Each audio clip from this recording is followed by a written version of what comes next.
फेरि पनि सबैजनालाई यो सुन्दर बिहानमा प्रभु येशू क्रिस्टको नाउँमा न्यानो अभिवादन। जय मसीह। परमेश्वरको अनुग्रहमा हामी फेरि पनि आजको यो सुन्दर दिनलाई उपभोग गर्न पाएका छौँ। उहाँलाई नै महिमा प्रशंसा भएको होस्। तपाईहरु सबैजनालाई फेरि पनि लकडाउन बाइबल स्टडी सिरिजमा म आफ्नो हृदयदेखि स्वागत भन्न चाहन्छु। हामी हिब्रू 4 अध्याय हेरिरहेका छौँ। हिब्रू 4 अध्यायको गहन अध्ययन गरिरहेका छौँ। हामीले हिजो 11 पदसम्म हेरिसकेका छौँ र 11 पदमा हामीले सब्बात विश्रामको बारेमा कुरा गर्यौँ कि कसरी येशू क्रिस्टले त्यो पुरानो नियममा गवाही दिएका सब्बातको पूर्णता भएर आउनुभयो। अर्थात् येशू क्रिस्टले कसरी यो यहोशूको सब्बात र दाउदले भन्नुभएको सब्बात र परमेश्वरको त्यो विश्राम 7औं दिनमा विश्राम लिनुभएको त्यो सब्बात विश्राममा कसरी हामीलाई प्रवेश दिनुभयो र त्यसको पूर्णता कहिले आउँछ भन्ने कुरालाई हामीले एकदमै गहन रूपमा अध्ययन गर्यौँ र यहाँ हिब्रूको लेखकले राम्रोसित चित्रण गरिएको छ कसै कसैलाई सब्बात विश्राममा प्रवेश गर्न अझै बाँकी नै छ भनेर। अर्थात् कतिजना चाहिँ अविश्वासको कारणले अनाज्ञाकारिताको कारणले फर्केर गएका थिए यहुदी क्रिस्चियनहरू। त्यही भएर तिनीहरूलाई सब्बात विश्राममा अर्थात् येशू क्रिस्टको त्यो विश्राममा प्रवेश गर्न बाँकी छ। अर्थात् तिनीहरू आउनुपर्छ। ब्याकस्लाइड भएका थिए तिनीहरूलाई अगाडि त्यो सब्बात विश्राम अर्थात् त्यो तीर्थयात्राको पूर्णता अर्थात् सब्बात विश्राममा प्रवेश गर्नको निम्ति प्रोत्साहन र चेतावनी दिएको हामीले पाउँछौँ। अनि ती सब्बात विश्राममा प्रवेश गर्न नसक्नुको मुख्य कारण नै अनाज्ञाकारिता, पाप, हृदयको कठोरता र अविश्वास हो भनेर हामीले हेरिसक्यौँ र हामीले त्यो पनि हेऱ्यौँ। यो अलरेडी नट येट भइसक्यो तर त्यसको पूर्णता आएको छैन। सब्बात विश्राम हामीमा सुरु भइसक्यो, हामी प्रवेश गरिसक्यौँ र त्यसको पूर्णता चाहिँ यो शरीरको त्यागपछि अर्थात् यो देहको त्यागपछि अर्थात् मृत्युपछिको यो जुन मृत्युपछिको पारिदेशमा जानको लागि जुन मृत्युले ढोका खोल्दछ त्यसपछि हाम्रो सुरु हुन्छ र त्यसको पूर्णता येशू क्रिस्टको दोस्रो आगमनमा नयाँ स्वर्ग र नयाँ पृथ्वीमा हामी अनन्तसम्म विश्राम गर्नेछौँ। जसरी परमेश्वरले विश्राम गर्नुभयो त्यो विश्राममा हामी पनि सहभागी हुनेछौँ भन्ने कुरा हामीले एकदमै राम्रोसित हेरिसकेका छौँ। त्यही भएर हिब्रूको लेखकले यहाँ प्रयत्न गर्नको निम्ति आह्वान गर्नुभएको छ। अनि आज हामी 12 पददेखि हेर्न गइरहेका छौँ। अनि एउटा कुरा भनिहालौँ तपाईँहरूलाई कि बाइबलमा यो जुन सब्बात विश्राम भन्छ, जुन मण्डलीमा हामी भेला हुन्छौँ, हामी शनिबार भेला हुन्छौँ, विदेशतिर आइतबार भेला हुन्छ। हप्ताको एक दिन रेस्ट गर्छन् विदेशमा हैन। नेपालमा अब त्यो त्यति चलन छैन। अब कुनै कुनै मण्डलले गर्छन् र कतिजनाले मान्छन्, कतिजनालाई यो कुरा थाहा पनि छैन होला। यो यहीँबाट आएको कि बाइबलमा कहीँ पनि लेखिएको छैन कि सब्बात विश्राम सिद्धियो भनेर। अर्थात् पुरानो नियममा जसरी यहुदीहरू शनिबारको दिन सब्बात दिनमा विश्राम गर्छन्, केही पनि काम गर्दैनन्, त्यो कुरालाई नयाँ नियममा कहीँ पनि काट्दैन। त्यो अहिले पनि लागू भइरहेको छ। अर्थात् अहिले पनि हामीले सब्बात दिनमा केही पनि गर्नु हुँदैन। अब भले हामीले यहुदीहरूले जस्तो स्ट्रिक्टली त्यसरी त मान्दैनौँ हैन। यहुदीहरू तपाईँलाई थाहा छैन, यहुदीहरू कतिजना सब्बातमा टोयलेट पनि जाँदैन है। त्यतिसम्म स्ट्रिक्ट थिए तिनीहरू। के गर्नु हुँदैन, के गर्नुहुन्छ, के गर्नु हुँदैन नियम बनाएका थिए। येशू क्रिस्टले त्यो नियमको थारो उल्लङ्घन गर्नुभयो। उहाँले थारो चुनौती दिनुभयो हैन। त्यो भेडा बाख्रा इनारमा खस्दाखेरिको कुरा अनि अरू कुराहरू येशू क्रिस्टले गर्नुभयो। तर येशू क्रिस्टले कहिले पनि सब्बात दिन सिद्धियो भनेर कहिले पनि भन्नुभएको थिएन। न त उहाँका प्रेरितहरूले न पावलले सब्बात दिनको अन्त्य भयो भनेर भन्नुभयो है। त्यही भएर सब्बात दिन अझै नै बाँकी छ। त्यही भएर 10 आज्ञामा त्यो लेखिएको सब्बात दिन विश्राम दिन पालन गर भनेर, किनभने 10 आज्ञा सधैँको लागि भएकोले अहिले पनि है त्यही भएर चर्च नजानु पाप हो। त्यो परमेश्वरको आज्ञा उल्लङ्घन गर्नु हो। मण्डली नजानु, अनि मण्डली नगएर अनावश्यक काम गर्नु, पैसा कमाउने काम गर्नु र परमेश्वरलाई दिनुपर्ने महिमा नदिनु, त्यो अहिले पनि पाप ठहरिन्छ है। भले अब सब्बात दिनमा कति कुराहरू हैन गर्छौँ हामी हैन, तर के भन्छ पैसा कमाउने कामहरू चाहिँ सब्बात दिनमा गर्नु एकदमै ठुलो पाप हो, महापाप हो, जघन्य पाप हो, किनभने त्यो 10 आज्ञाको खारो उल्लङ्घन हो है। त्यही भएर यो कुरा यहीँबाट आएको। अनि अर्को कुरा नि भन्नु यसैमा कि हामीले जुन अब विदेशमा आइतबार, हामी शनिबार भनौँ, जुन शनिबार हामीले जुन आराम गर्छौँ नि, 7 दिन 6 दिनसम्म काम गर्छौँ, 7औं दिनमा हामी विश्राम गर्छौँ, आराम गर्छौँ, शरीरका सबै अङ्गहरू हैन हामीले चाहिँ विश्राम गर्छौँ। त्यो विश्रामले के देखाउँछ भने आउनेवाला अनन्त विश्रामको त्यो पूर्व आभास हो, त्यो पूर्व अनुभूति हो, त्यो पूर्व स्वाद हो। बुझ्दै हुन्छ नि। एक दिन हामी त्यसरी नै आनन्दमा परमेश्वरको विश्राममा सदैव त्यसरी नै परमेश्वरको महिमा गर्दै बस्नेछौँ, आनन्दले बस्नेछौँ भन्ने कुराको त्यो अनुभूति हो, त्यो चिन्ह हो, त्यो प्रतीक हो। बुझ्दै हुन्छ है। त्यही भएर त्यो विश्रामले हामीलाई चाहिँ सदैव हौसला दिनुपर्छ, उमङ्ग दिनुपर्छ, अनि त्यो विश्रामले हामीलाई सधैँ चेतना दिनुपर्छ, ज्ञान दिनुपर्छ। त्यो विश्रामले हामीलाई आभास गराउनुपर्छ कि यो जुन विश्राम म शनिबार गर्छु, त्यो विश्राम एक दिन अनन्त विश्राममा परिणत हुनेछ भने त्यसको म पूर्व स्वाद चाहिँ चिन्ह हो के है।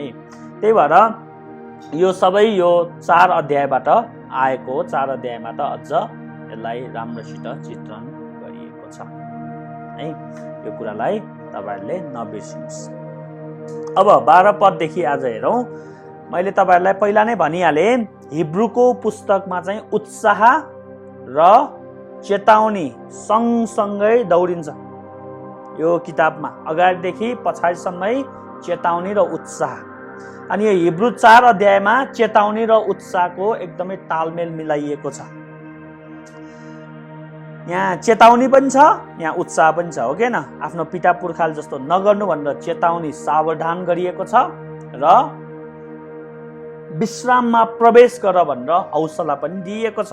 अर्थात् जस्तोसुकै परिस्थिति आउँदा पर्सिभियर गर, अर्थात् अगाडि बढ, जस्तोसुकै अवस्थालाई सामना गर्दै चिर्दै अगाडि बढ भनेर यहाँ उत्साह पनि दिएको छ है।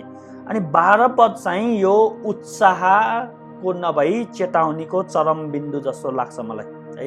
एकदमै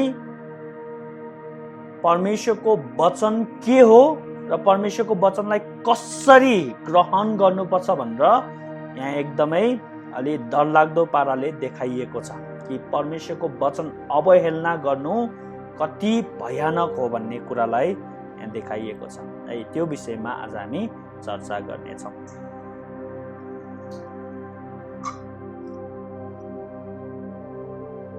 ल, तपाईहरु किचनमा काम गर्नु हुनेहरू, खाना पकाउनु हैन, खाना पकाउनेहरू, तपाईहरुलाई थाहा होला, तपाईहरुले नयाँ छुरी किनेर ल्याउनु भयो भने त्यो छुरी या चक्कु हैन, छुरी नभनौँ हैन, छुरी भनेको नेगेटिभ होला, चक्कु भनौँ हैन, तरकारी काट्ने चक्कु।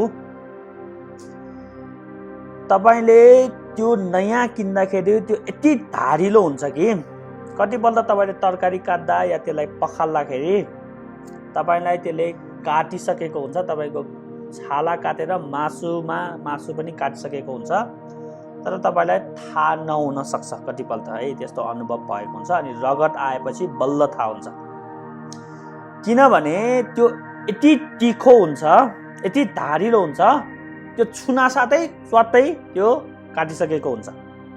किनभने यति फास्ट काट्छ त्यसले कि तपाईलाई त्यसले जुन त्यसको असर छ नि, त्यो दुखाइ छ नि, त्यो थाहै हुँदैन, पछि मात्र थाहा हुन्छ है। जति धेरै धारिलो हुन्छ त्यति नै छिटो काट्छ। अनि धारिलो कम भयो भने चाहिँ त्यो काट्दाखेरि नै थाहा हुन्छ, त्यति बेला नै दुख्छ, हो कि हैन? है अनि यहाँ हिब्रूको लेखकले भन्न खोजेको यस्तै हो है, बुझ्नुहोस् है, अहिले नै म भनिदिन्छु यो कि परमेश्वरको वचनले कतिपल्ट हामीलाई थाहा नहुँदा हैन, थाहै नपाइकन काटिसकेको हुन्छ अरे है, पछि मात्र त्यसको असर हुन्छ अरे, बुझ्दै हुन्छ? अब हेर्नु है, यो कुरालाई ध्यानमा राख्नु, किनकि परमेश्वरको वचन जीवित र क्रियाशील हुन्छ। यहाँ वचनलाई क्रियाशील, वचनको प्रभावकारिता, वचन कति एक्टिभ छ भन्ने कुरा देखाइएको छ। अनि यो लेख्नुको उद्देश्य नै के हो? अगाडि जानु पर्यो हामी कि परापूर्व कालमा उहाँले विभिन्न माध्यमद्वारा बोल्नुभयो, तर यी आखिरी दिनहरूमा उहाँले आफ्नो पुत्रसँग बोल्नु भएको छ। अर्थात् बोल्नु भनेको उहाँको वचन दिइएको छ, त्यो वचन सुनेका छन् सबैले, त्यो वचनको व्यवस्था गरिएको छ, यहाँ त्यो वचनको अवहेलना गरिएको छ।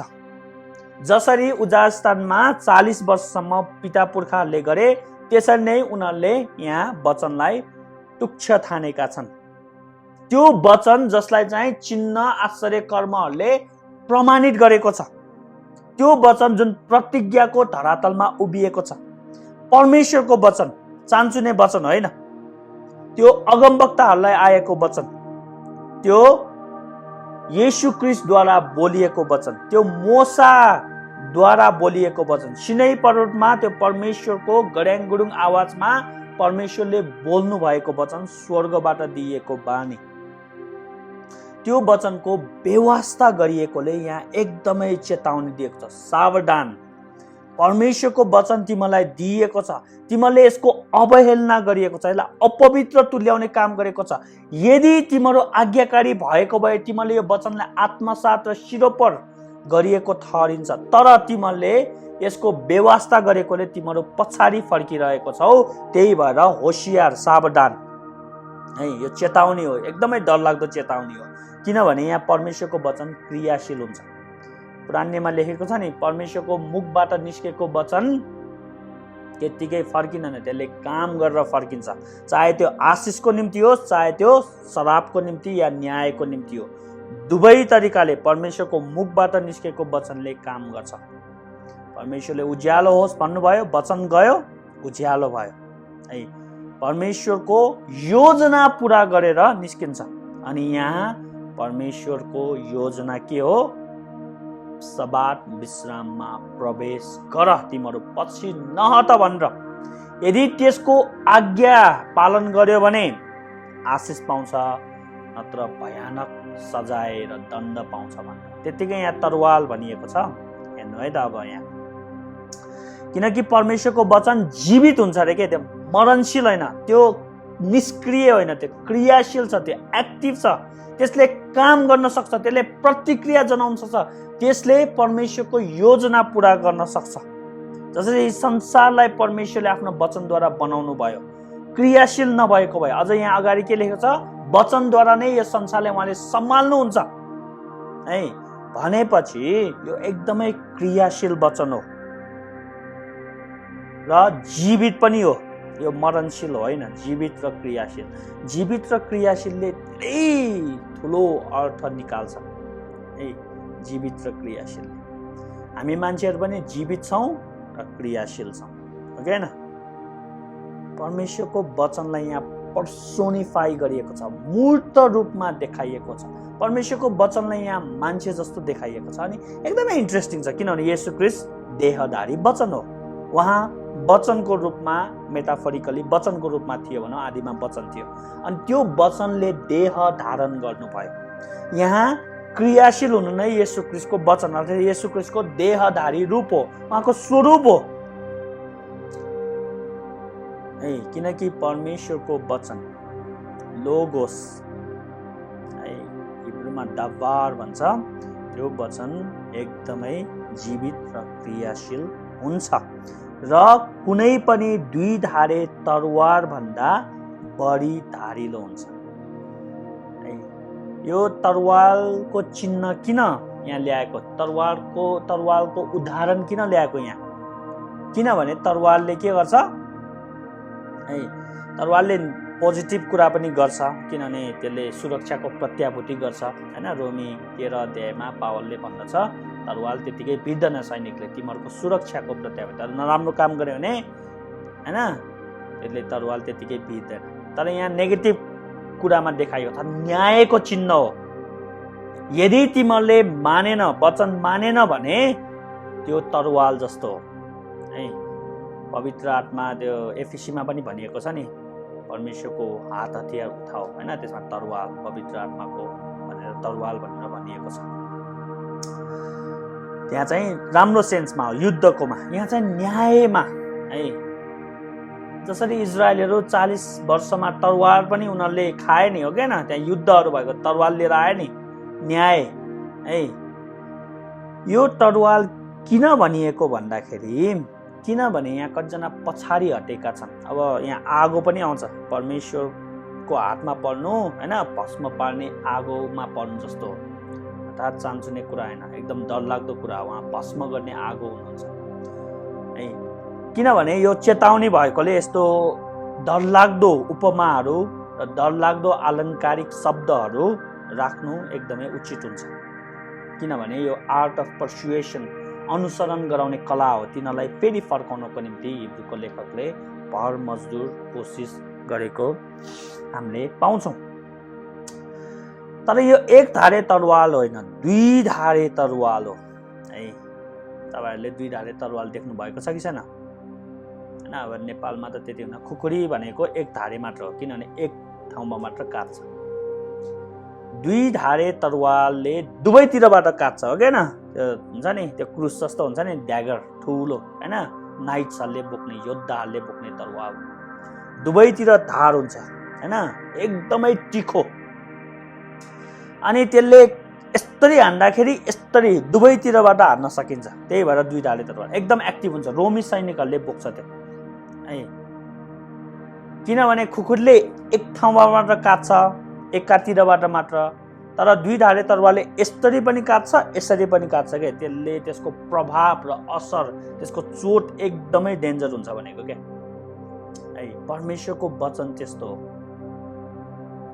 अनि त्यो 2 धारे तरवाल यति धारिलो छ, अघि मैले भने नि किचनको कुरा, त्यो कतिपल्ट यति धारिलो हुन्छ कि त्यसले एकैचोटि च्वात्तै छिनाइदिन्छ क्या, च्वात्तै छिनाइदिन्छ।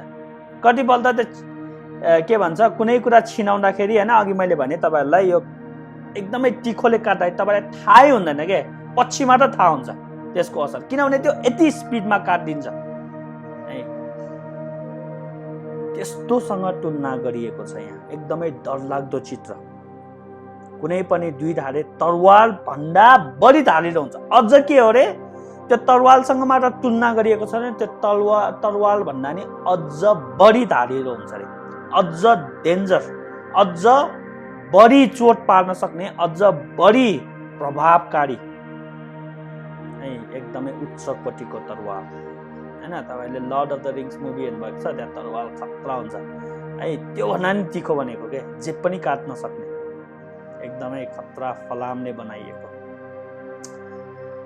यसले प्राण र आत्मालाई, त्यसका जोड्नी र हाडको गुदीसम्मलाई भाग पारुन्जेल वार पार छेड्छ र हृदयका विचार र इच्छा जाँच्न सक्ने हुन्छ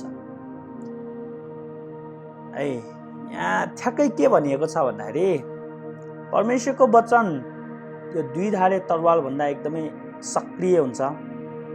तपाईँले जस्तो सुकै कवच लाउनु, जस्तो सुकै ढाल प्रयोग गर्नु त्यो छेक्नको निम्ति, जस्तो सुकै स्रोत साधनले भ्याएसम्म तपाईँले आफैलाई सुरक्षित राख्नु सक्दैन। त्यति पावरफुल छ त्यो, जस्तो पनि काटिदिन्छ भनेको है। अर्थात् परमेश्वरको वचनबाट बच्ने कुनै उपाय छैन भनेको। परमेश्वरको वचन आएको छ तिमीहरूलाई, परमेश्वरले बोल्नु भएको छ, तिमीहरू जहाँसुकै भाग, कहीँ पनि भाग्न सक्दैनौ। ब्याकस्लाइड भएका यहुदी क्रिस्चियन हो, तिमीहरू कहाँ भाग्छौ भनेर सोचेको। परमेश्वरको वचनको तरवालले तिमीलाई लखाट्छ, तिमीहरूको हृदयसम्म पुगेर यसले देखाइदिन्छ है। मान्छे प्राण आत्मा शरीर मिलेर शरीरको तालमेल हो भन्छ हैन, प्राण आत्मा शरीर मिलेर मान्छे बन्छ हैन। हो त्यो प्राण आत्मा शरीरको गुदी गुदीसम्म गएर त्यो तरवारले छेड्न सक्छ, हृदयको विचार प्रकट गर्न सक्छ। तिमीहरूको हृदयमा के छ त्यो परमेश्वरबाट लुकिएको छैन भनेको है। त्यो फर्स्ट अडियन्सहरू जसले यो सुनेका छन् तिनीहरूलाई कस्तो डर लाग्यो होला हैन, किनभने उनीहरूलाई थाहा छ परमेश्वरको वचनले न्याय आउँछ भन्ने उनीहरूलाई राम्ररी थाहा छ। पुरानो नियममा सबैजना न्यायमा परेको परमेश्वरको वचनले हो, त्यसपछि त्यो वचन क्रियाशील भएर न्यायमा परेको हो। जब परमेश्वरले बोल्नुभयो सिद्धियो है। यहाँ चेतावनी त्यही भएर दिएको छ, चान्सुने कुरा पठाउनु भएन परमेश्वर, अगमवक्ताद्वारा यहाँ चेतावनी दिनु भएन है, पुजारीद्वारा चेतावनी दिनु भएन, यहाँ स्वयं देहधारी येशू ख्रीष्टद्वारा चेतावनी दिँदै हुनुहुन्छ। परमेश्वरको वचन, परमेश्वरको वचनलाई अवहेलना गर्नु कति डरलाग्दो पाप है, त्यो कुरालाई हामीले एकदमै विचार गर्नुपर्छ। त्यही भएर म बारम्बार भन्छु परमेश्वरको वचनभन्दा चिन्हहरू माथि लाग्नु कति डरलाग्दो, चिन्हहरू माथि, परमेश्वरको वचनभन्दा चिन्हहरूलाई बढी महत्त्व दिनु कति डरलाग्दो पाप हो। जे गर्छ परमेश्वरको वचनले गर्छ। विश्वास क्रिएट गर्ने परमेश्वरको वचन हो, तपाईलाई अनन्तसम्म जोगाइराख्ने परमेश्वरको वचन हो, मृत्युसम्म विश्वासी भइराख्ने बनाइराख्ने परमेश्वरको वचन हो, तपाईलाई पर्सिभियर गर्ने परमेश्वरको वचन हो। तपाईले विश्वास गर्नुभयो परमेश्वरको वचनले, सबै परमेश्वरको वचनले हुन्छ। बाँकी सबै त्यो वचनलाई प्रमाणित गर्ने, त्यसलाई प्रभावकारी बनाउने माध्यम मात्र हुन्छ, चाहे प्रभुभोज होस् चाहे बप्तिस्मा होस् है। परमेश्वरको वचनलाई प्रभावकारी बनाउने पवित्र आत्मा हुनुहुन्छ है। पवित्र आत्मा र परमेश्वरको वचन अर्थात् येशू ख्रीष्ट र पवित्र आत्मा त्रिएक परमेश्वरको काम हामीले राम्रोसित देख्छौँ है। परमेश्वरको वचन बाहेक अरू कुरालाई बढी महत्त्व दिनु एकदमै डरलाग्दो हुन सक्छ। त्यही भएर रिफर्मर्सहरूले हैन 5 मार्क्स अफ द चर्च, साँचो मण्डली चिन्ने 5वटा माध्यमहरू के हुन् भनेर भन्दाखेरि पहिलो नम्बरमा नै परमेश्वरको वचनमा राखेको छ। परमेश्वरको वचन पहिलो स्थानमा, त्यसपछि स्याक्रिमेन्ट्स है, बप्तिस्मा र प्रभुभोज, त्यसपछि डिसिप्लिन, मण्डलीमा डिसिप्लिन, त्यसपछि उद्धारवादी कामहरू हैन, त्यसपछि फेलोशिप हो। ती कुराले राखेको छ, तर परमेश्वरको वचनलाई पहिलो महत्त्व दिएको छ। बुझ्नुभयो? किनभने परमेश्वरको वचन यति सक्रिय छ। जुन मण्डलीमा परमेश्वरको वचनले पहिलो स्थान पाउँदैन, पहिलो महत्त्व पाउँदैन, चाहे त्यो मण्डलीमा हरेक हप्ता पुनरुत्थानै किन नहोस्, हरेक हप्ता त्यहाँ आश्चर्य कर्म किन नहोस्, मरेको मान्छे किन नबिउटोस्, हरेक हप्ता हरेक दिन, त्यो मण्डली हुँदैन है। चिन्हहरूमाथि मात्र आधारित मण्डली हुँदैन। परमेश्वरको वचनलाई पहिलो स्थान नदिने त्यो मण्डली हो, त्यो मण्डली झुठो मण्डली हो, चाहे त्यहाँ जतिसुकै चिन्ह होस्।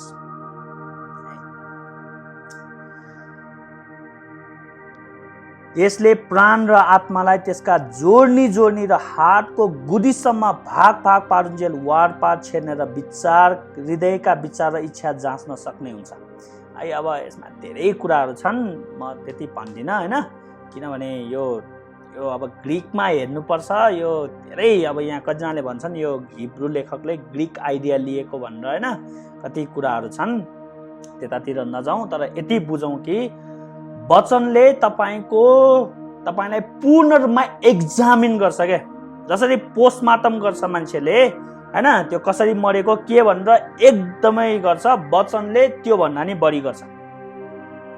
तपाईलाई सर्वाङ्ग नङ्गाइदिन्छ वचनले। तपाईको गुप्त चाहना, इच्छा त्यो परमेश्वरतिर हो कि आफ्नै अभिलाषा पूरा गर्न हो, देखाइदिन्छ है। तपाईले फिल गर्नुहुन्छ नि त्यो कुरा हैन, तपाईले सोचेको कुरा पाप हो कि होइन, केले देखायो? वचनले हो कि हैन। तपाईले योजना बनाएका कुराहरू, तपाईलाई गिल्टी फिल हुनु हैन, शरीरमा एकदमै टिटो अनुभव हुनु हैन, कसैलाई चित्त दुखाएको छ भने तपाईलाई एकदमै पश्चाताप हुनु हैन, पाप गरेको छ भने तपाईलाई एकदमै परमेश्वरमा एकदमै आफ्नो हृदय खन्याउनु मन लाग्छ। यो सबै वचनले गर्छ, तपाईलाई एक्जामिन गरिदिन्छ के त्यसले पूर्ण रूपमा। कहीँ पनि शरीरमा कुनै पनि ठाउँ छैन जहाँ वचन छिर्न सक्दैन भनेको है। शरीरको हरेक अङ्ग प्रत्यङ्गमा यो जान सक्छ त्यति क्रियाशील छ, त्यति एक्टिभ छ यो वचन। एक्सरे भन्दा नि पावरफुल हैन। एक्सरे त कताबाट छिर्न सक्छ त, धेरै ठाउँमा छिर्न सक्दैन नि हैन। वारपार त गर्छ तर सानो अङ्गमा छिर्न सक्दैन, त्यसको रिपोर्ट ल्याउन सक्दैन एक्सरेले। तर वचनले वारपार के वारपार, each and every, no stone unturn भन्छ। कुनै पनि ठाउँ छैन जहाँ वचन पुग्न सक्दैन है। यसलाई अब ठ्याक्कै यसरी राखौँ, वचनले तपाईलाई सर्वाङ्ग रूपमा नङ्ग्याइदिन सक्छ क्या है। सर्वाङ्ग रूपमा तपाईको हरेक इच्छा र योजना प्रकट गरिदिन सक्छ। कुनै पनि कुरा तपाईले लुकाउन सक्दैन। त्यो भनेको शरीरको सबै अङ्गमा छिर्न सक्छ, यो नसामा हैन, जोर्नीमा, बोन म्यारोमा प्रवेश गर्न सक्छ भनेको है। यो अब ओरिजिनल कन्टेक्स्टमा बुझ्दा, ए यहुदी मूर्ख क्रिस्चियन हो, तिमीहरू जुन ब्याकस्लाइड भइरहेका छौ, तिमीहरू कहाँ भाग्ने? वचनले तिमीहरूको सबै कुरा प्रकट गरिदिन्छ। तिमीहरू परमेश्वरबाट भाग्न सक्छौ, वचनबाट भाग्न सक्छौ भनेको है। तिनीहरूले सोचेका थिए अब हामी हैन मोसाको व्यवस्थातिर गएपछि सिद्धिन्छ हैन, वचनको प्रभाव हुँदैन या अन्य कुराहरू हैन। अनि यी कुराले एकदमै सान्दर्भिक हुन्छ हैन। गुदीसम्म भाग पारुन्जेल वार पार छेर्छ के। दुई धारे तरवाल हो नि, वार पार छेर्ने, एक साइडले मात्र नि, दुईटैले हान्न सक्छ है। र हृदयका विचार र इच्छा जाँच्न सक्नुहुन्छ। हृदयका विचारहरूलाई उजागर गर्न सक्छ, प्रकट गर्न सक्छ। चाहे त्यो असल अभिप्रायले गरेको होस्, चाहे पापी अभिप्रायले गरेको होस्, त्यसले प्रकट गरिदिन सक्छ र जाँच्न सक्ने हुन्छ हैन। वचन चाहिँ एउटा डाक्टर जस्तो हो। तपाईको कति कुराहरू डाक्टरलाई तपाईले देखाउनु पर्ने हुन्छ हो कि हैन। अनि डाक्टरले जाँच्छ तपाईलाई हैन, अनि डाक्टरले रिपोर्ट निकाल्छ ठिक रूपमा तपाईलाई के भएको छ, कस्तो भएको छ भनेर हैन। कतिपल्ट डाक्टरको अगाडि तपाईँ सर्वाङ्ग नाङ्गिनु पर्ने हुन्छ, लाज लागेर बस्नु भएन। कतिपल्ट अप्ठ्यारो हैन ठाउँहरूमा त्यो देखाउनु पर्ने हुन्छ हैन। वचनले त्यसरी नै काम गर्छ प्रियहरू, सबै कुरालाई जाँच्छ है। कुनै पनि ठाउँ बाँकी रहँदैन भनेको। त्यही भएर हामी भाग्न असम्भव छ। 13 पदमा हेरौँ, परमेश्वरको दृष्टिमा सृष्टिको कुनै कुरा लुकेको हुँदैन। यसले ठ्याक्कै यो पढ्दाखेरि मलाई के याद आउँछ भने पनि एजिकियलको पुस्तक अनि आँखा भएको त्यो व्हेल हैन, त्यो प्राणीहरू परमेश्वर त्यसमाथि विराजमान गर्नुहुन्छ हैन। आँखा भएको त्यो पाङ्ग्रा, त्यहाँ के लेखेको छ? त्यसले सबै संसारतिर हेरिरहन्छ रे दाउदले। कतिवटा आँखा छ नि त्यो हो कि न। त्यो एकदम इन्ट्रेस्टिङ छ किन। भक्तपुरको रथमा पनि आँखा बनाइएको हुन्छ नि। अन्त कहाँबाट आयो, कसरी मिल्यो, त्यो त हामीलाई थाहा छैन होइन। तर जे भयो नि, भक्तपुरको त्यो बिस्केटको रथमा नि आँखा 3-4टा आँखा बनाउँछ है।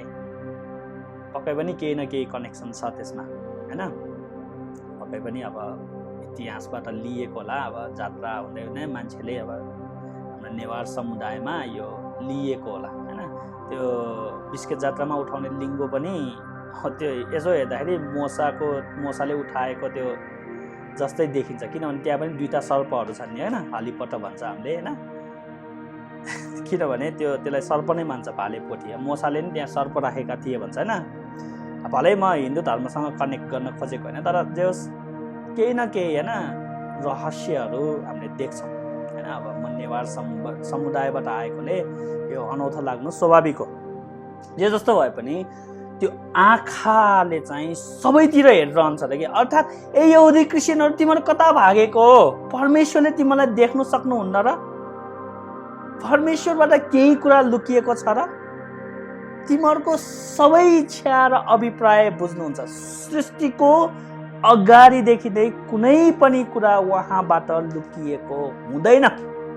तिमीहरू कहाँ भाग्ने होइन। दाउदले भन्छ नि, म तपाईँको उपस्थितिबाट कहाँ भाग्ने। मैले यदि बिहानको प्रभातको पखेटामा बसेर उडेर गए तापनि पृथ्वीको पल्लो छेउमा गयो भने तपाईँ त्यहाँ हुनुहुन्छ। म पातालमा गए पनि तपाईँ त्यही हुन्छ, किनभने परमेश्वर सर्वशोभा हुनुहुन्छ क्या। सर्वशोभा भनेको के हो भने सबैतिर उहाँ हुनुहुन्छ, सबै ठाउँमा हुनुहुन्छ। उहाँ सर्वव्यापी हुनुहुन्छ सर्वव्यापी। उहाँको सृष्टिमा हैन, यो जति पनि सृष्टि छ हरेक ठाउँमा उहाँको आँखा छ त हैन। आँखा भनेको उहाँले देख्न सक्नुहुन्छ, कहीँ पनि भाग्ने बाटो छैन। परमेश्वरको सायद अब हुन सक्छ हैन, अब नहुन पनि सक्छ कि यहुदी क्रिस्चियनहरू कतिपल्ट हैन परमेश्वरको उपस्थितिबाट भागेको हुन सक्छ कि ओहो हामीलाई देख्दैन भनेर। त्यस्तै भयो नि हैन, मन्दिरमा जुन घृणित कुराहरू पूजा गरिरहेको थियो नि एजिकेलको पुस्तकमा, उनीहरूले के सोचेका थिए, मन्दिरमा पाल बनाएर त्यहाँ सूर्य देवताको पूजा गरिरहेको थियो। अनि के सोचेको, यहाँ त देख्दैन होला परमेश्वरले भनेर, हो कि हैन। तर परमेश्वरको नजरबाट केही दुख्छ र? परमेश्वर त्यति निर्बल हुनुहुन्छ र हैन? त्यो आँखाले भरिएकोले चारैतिर हेरेर बस्छ नि है।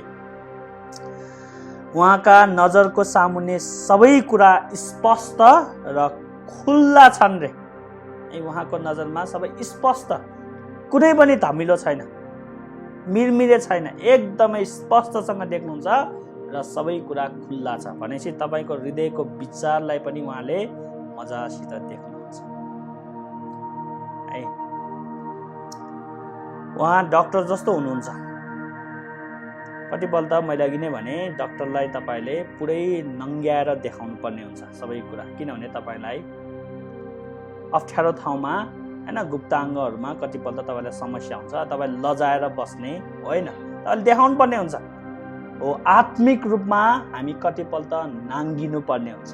अनि परमेश्वरले सबै देख्नुहुन्छ है, सबै देख्नुहुन्छ, केही पनि कुरा लुकिएको छैन। हामीले यो लुगा लगाउँछौँ किनभने हामीले लाज ढाक्नको निम्ति मान्छे, तर परमेश्वरले यो हाम्रो शरीरका हरेक अङ्ग देख्नुहुन्छ, हृदयका विचार देख्नुहुन्छ, उहाँले हामीलाई जाँच्न सक्नुहुन्छ, निको पार्न सक्नुहुन्छ है। यो भनिएको यहाँ कि सबै खुल्ला छन् कि उहाँको नजरमा है।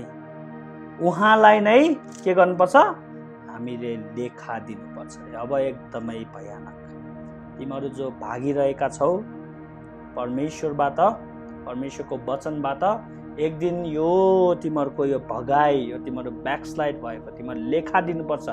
चाहे तिमीहरू विश्राममा प्रवेश गर या नगर, आज हो या भोलि हो, तिमीहरू परमेश्वरको अगाडि उभिनुपर्छ। कति इन्ट्रेस्टिङ छ, उनीहरू भागिरहेका थिए तर एक दिन तिनीहरू परमेश्वरको अगाडि उपस्थित हुनुपर्छ, परमेश्वरको अगाडि खडा हुनुपर्छ, लेखा दिन, हिसाब दिन।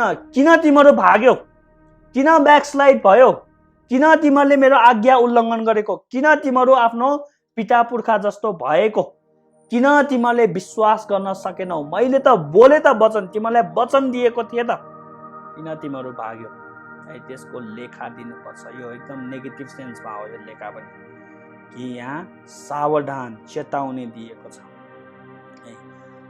ए हिब्रू क्रिस्चियनहरू, यदि तिमीहरू ब्याकस्लाइड भयो भने याद राख, तिमीहरू लेखा दिन तयार बस, सावधान भनेर चाहिँ यहाँ भनेको हामीले पाउँछौँ। त्यही भएर प्रियहरू, यो वचन हाम्रो निम्ति पनि एकदमै सान्दर्भिक छ। हामीले पनि एक दिन लेखा दिनुपर्छ, हाम्रो हृदयको विचारहरूको निम्ति, हाम्रो हृदयको अभिलाषाहरूको निम्ति, तपाईँले सोच्ने कुराहरूको निम्ति, तपाईँले बनाउने योजनाहरूको निम्ति लेखा दिनुपर्छ। एकदमै हामी परमेश्वरको अगाडिमा एक दिन नाङ्गै उभिनुपर्छ आत्मिक रूपमा है। हामी पनि मानव जीवनमा यस्तै सोच्छौँ है, कति कुरा हामी परमेश्वरले देख्नुहुन्न भनेर सोच्छौँ, कतिपल्ट हामी नजरअन्दाज गर्छौँ पापहरूलाई। तर याद राख्नु, हरेक कुरा उहाँले देख्नु भएको छ, उहाँबाट कुनै कुरा छिपेको छैन। यसले के ल्याउँछ, यहुदी क्रिस्चियनलाई एकदमै डर पैदा गर्यो, कतिजना चेतावनी, त्यही भएर डराएर उनीहरू फेरि अगाडि आउन सक्छ। त्यही भएर यहाँ भनिएको छ अगाडि कतिजनालाई अझै यो विश्राममा प्रवेश गर्न बाँकी नै छ, किनभने तिनीहरू ब्याकस्लाइड भएका छन्। तिनीहरूलाई अब यो वचन सुनेर कतिजना डराएर हैन, यो लेखा दिनुपर्ने कुरा लिएर परमेश्वरको वचन डराएर उनीहरू अगाडि आउन सकेको हुन्छ। तर यो हिब्रू क्रिस्चियनलाई भयो। हाम्रो निम्ति चाहिँ प्र्याक्टिकल यसको के हो भन्दाखेरि, हामी के सोचिरहेका छौँ, हामी के गरिरहेका छौँ। यो महामारीको दिनमा कतिजनाले विश्वासको जहाज डुबाएका छन्, कतिजना ब्याकस्लाइड भएका छन्, आफ्नो विश्वास गुमाएका छन्, हो तिनीहरूले पनि लेखा दिनु पर्दछ है। यी सबैले हामीमा नैराश्यता ल्याउँछ। एक हिसाबले हेर्ने हो भने यो पत्र अनुसार हेर्ने हो भने येशू ख्रीष्ट हुनुहुन्छ नैराश्यता ल्याउँछ। अब भोलिदेखि 14 पददेखि चाहिँ अब यहाँ एकदमै आशाहरू ल्याइदिएको है। नैराश्यता लेखा दिनुपर्ने डरका कुरा, तर तिमीहरू एकदमै साहसी हौ, किनभने हाम्रो निम्ति एकजना पुजारी हुनुहुन्छ जसले हाम्रो दुर्बलतामा हामीसँग सहानुभूति देखाउन सक्नुहुन्छ भन्ने कुरा यहाँ हिब्रूको लेखकले भोलिदेखि हामी त्यसको अध्ययन गर्नेछौँ। त्यही भएर हामी सबैजना यी कुरालाई मनन गरौँ र हामी अगाडि बढौँ। दुष्ट योजना, खराब योजना, उहाँको आज्ञा भङ्ग गर्ने कुरामा हामी नपरौँ। मण्डलीमा सधैँ भेला हौँ, हरेक शनिबार हैन। मण्डलीमा नजानु पाप हो। मण्डलीमा नगइकन आफ्नो कामहरू गर्नु हैन, ती कुरा गर्नु सिधै 10 आज्ञाको एउटा आज्ञा भङ्ग गर्नु। त्यही भएर परमेश्वरको व्यवस्था उल्लङ्घन गर्नु डरलाग्दो कुरा हो। त्यसको निम्ति पनि हामीले लेखा दिनु पर्दछ। सबैजनालाई जय मसीह। भोलि हामी यही समयमा भेट्नेछौँ र 14 पददेखि हामी गर्नेछौँ। एकदमै गहकिलो अध्ययन गर्नेछौँ येशू ख्रीष्ट कसरी प्रधान पुजारी बन्नुभयो भन्ने